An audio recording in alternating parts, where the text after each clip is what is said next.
Doctor Zakir Naik साहब जो हैं उनका तौहीन मज़हब के हवाले से यह कहना है, यानी जिस तरह से आजकल पाकिस्तान के अंदर इंजीनियर साहब के ऊपर 295C कटी, उनको गुस्ताख़ रसूल डिक्लेयर करके उनको जेल के अंदर बंद कर दिया गया।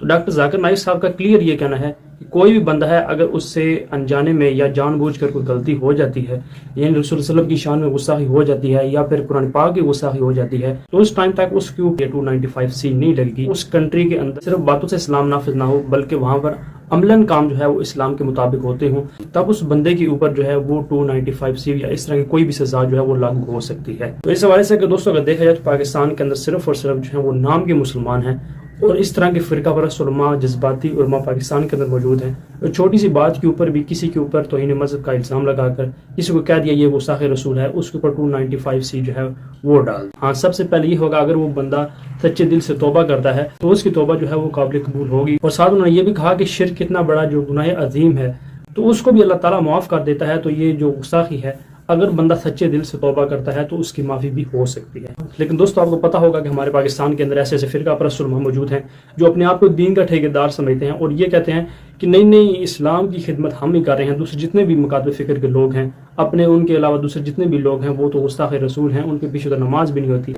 ये पूरी दुनिया में मसला है, लेकिन स्पेशली जो है वो पाकिस्तान के अंदर भी बहुत ज़्यादा एक्सट्रीम लेवल पर चला जाता है। बाज़ दफ़ा कुछ लोगों से इंटेंशनली और अनइंटेंशनली कुछ मज़हब की तौहीन के कुछ अल्फाज वो अदा कर देते हैं, कभी तौहीन रिसालत हो जाता है, कभी कुरान के बारे में ऐसे अल्फाज बोल देते हैं। तो क्या कोई ऐसा शख्स है जिसने ये जुर्म कर दिया हो, उसके लिए क्या तौबा का या माफ़ी का कोई दरवाज़ा नहीं है? उसको सज़ा ही देनी होगी या उसको पहले बताया जाएगा, समझाया जाएगा और तौबा का मौका मिलना चाहिए उसे? अगर कोई शख्स तौहीन करता है, कुरान के खिलाफ बात करता है, मुसलमान के खिलाफ बात करता है, अगर अनजाने में करता है, नियत उसकी अच्छी है तो कोई उसको गुनाह नहीं। लेकिन अगर कोई पॉइंट आउट करता है तो सॉरी बोलना चाहिए, इस्तिग़फ़ार करना चाहिए। अगर कोई जानबूझ के भी करता है, शैतान भड़काता है, फिर भी उसके बाद तौबा करता है तो उसके लिए इंशाअल्लाह अल्लाह गुनाह माफ़ करेगा। तौबा के 5 उसूल होते हैं। नंबर 1, जो आप गलती करते हैं उसे मानो गलत है। नंबर 2, उसे इमीडिएटली रोको। नंबर 3, फिर से मत दोहराओ। नंबर 4, तौबा करो और अगर उसको अंडू कर सके, मिसाल किसका पैसा आपने चोरी किए तो वापस दे दीजिए। अगर मैंने गलती से कुछ बोल दिया तो मैं आके माफ मांगूंगा, तो अंडू करना। राइट, या मैंने कुछ लिख दिया तो मैं वो लिखना बंद कर दूं। बंद कर दो, एक चीज है, और बोलो भी क्या लिखा गलत नहीं, गलत अंडू कर दिया आपने। ये कि तो इंशाअल्लाह अल्लाह माफ करेगा। शिर्क भी किए तो तौहीन तो दूर की बात है, अगर शिर्क में कोई इंसान करता है, आज के कोई भी गैर मुस्लिम अगर इस्लाम कबूल करता है उसके सारे गुनाह माफ। पहले बात आपको ये देखना चाहिए कि अगर कोई सजा जो है कुरान मजीद में लिखा है वो सिर्फ उस मुल्क में नाफिज की जाएंगी जो मुल्क शरिया को फॉलो कर रहा है, लफ्ज़ी नहीं प्रैक्टिकली। हाँ, अगर ट्रूली शरिया उस देश में है, उस मुल्क में है, राइट, तो शरीयतन पहला ये जो कोई भी सजा नॉन मुस्लिम कंट्री में इख्तियार नहीं हुई। कि जो हमारे मजहबी तबके हैं उनमें एक कॉन्सेप्ट ये है कि भाई हमें अल्लाह ताला ने दावत के मकाम पर भेजा है, दावत के लिए भेजा, हमें दावत देनी है। दूसरा मजहबी तबका ये कहता है कि नहीं, हमें अकामत दीन करना है, यानी दीन को नाफिज करना है। तो बहुत सारी जमातें हैं जो कि इस्लामी जमातें हैं लेकिन वो पॉलिटिक्स में होती हैं और वो उनका आर्गुमेंट ये है कि हम जब तक दीन को पूरी तरह नाफिज नहीं कर लेंगे तो दीन नाफिज नहीं होगा। तो अकामत दीन इंपॉर्टेंट है या दावत और तज़किया इंपॉर्टेंट है? हमारे इस्लाम के अंदर तौहीद है पिलर, नमाज है दूसरा पिलर, सौम है तीसरा पिलर, ज़कात है, हज है। क्या पिलर करना चाहिए? नमाज या तौहीद या रोजा, सब इंपॉर्टेंट है। तौहीद ऊपर आती है, राइट, लेकिन अब तौहीद करूंगा तो नमाज भी जरूरत है। रोजे के रमजान के मौके पे रोजा भी करना चाहिए, और मैं रोजा करूंगा, रोजा रखूंगा, नमाज में पढ़ूंगा, ये सब इंपॉर्टेंट है।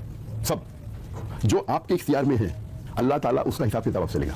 आपको अगर कुव्वत दी है बात करने की, अब हक की बात नहीं करेंगे तो आप जिम्मेदार है। जाकिर नाइक साहब जो हैं उन्होंने बहुत ही अच्छा बयान दिया और ये कहा कि जो लोग ये कहते हैं कि 295C जो है वो हर किसी बंदे के ऊपर लगाई जाए, उसको सजा दी जाए, तो 295C जो है वो उस कंट्री के अंदर नाफिज होगी, सजा उस कंट्री के अंदर नाफिज होगी जो अमलन जो है वो नबी करीम सल्लल्लाहु अलैहि वसल्लम की शरीयत के ऊपर अमल करता है। यानी हर मामला जो है वो शरीयत को सामने रख कर हल किए जाते हैं। ये नहीं कि जिस मुल्क के अंदर सूद भी चलता हो, जिस मुल्क के अंदर रिश्वत भी चलती हो और शराब भी हो, जुआ भी हो, जिना भी हो, तो आप कैसे कह सकते हैं इस कंट्री के अंदर जो है वो इस्लाम को फॉलो किया जा रहा है। और साथ ही उनसे सवाल हुआ कि जो लोग अपनी ज़बान सख्त इस्तेमाल करते हैं, जिस तरह से फ़िरका परस्त उलमा कहते हैं कि इंजीनियर जो है वो बहुत ज़्यादा सख्त ज़बान इस्तेमाल करता है, तो इस हवाले से भी डॉक्टर जाकिर नाइक साहब ने ये क्लियर किया कि दोनों लहजे जो हैं वो इस्तेमाल किए जा सकते हैं। जिस तरह से उन्होंने बहुत अच्छी मिसाल दी कि हज़रत इब्राहीम अलैहिस्सलाम जो थे उन्होंने बुतों को तोड़कर और जो कुल्हाड़ा था वो बड़े बुत के कंधे के ऊपर रख दिया। जब लोगों ने पूछा तो आगे से उन्होंने ये कहा कि वो बड़े बुत से पूछो तो उसके कंधे के ऊपर जो है वो कुल्हाड़ा पड़ा हो, उसको पता होगा और उसने ये काम किया होगा। अब ये हिकमत थी जिस तरह से उन्होंने जवाब दिया, ये बहुत ही अच्छी बात थी और उन्होंने मिसाल भी डॉक्टर जाकिर नाइक साहब ने बहुत अच्छी दी। ये फ़िरका परस्त उलमा कहते हैं कि नहीं हमारे बुजुर्गों को इंजीनियर बुरा भला कहता है, तो ये बात बिल्कुल गलत है।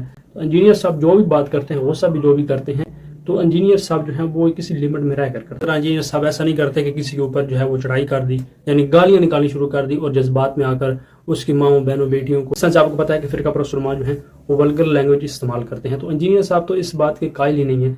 वो तो सिर्फ और सिर्फ कुरान सुन्नत की दावत दे रहे हैं और साथ जिस भी उलमा का वो नाम लेते हैं उसके साथ हाफिज़हुल्लाह मौलाना साहब, यानी इज्जत से उनका नाम लेते हैं, लेकिन उसके रिप्लाई में जो फिरका परस्त है वो इंजीनियर साहब को गालियां निकालते हैं। तो ये जो एक इस्लाम का दाई है, जो दीन का दाई है, उसका ये काम नहीं होना चाहिए जिस तरह से फिरका परस्त उलमा करते हैं।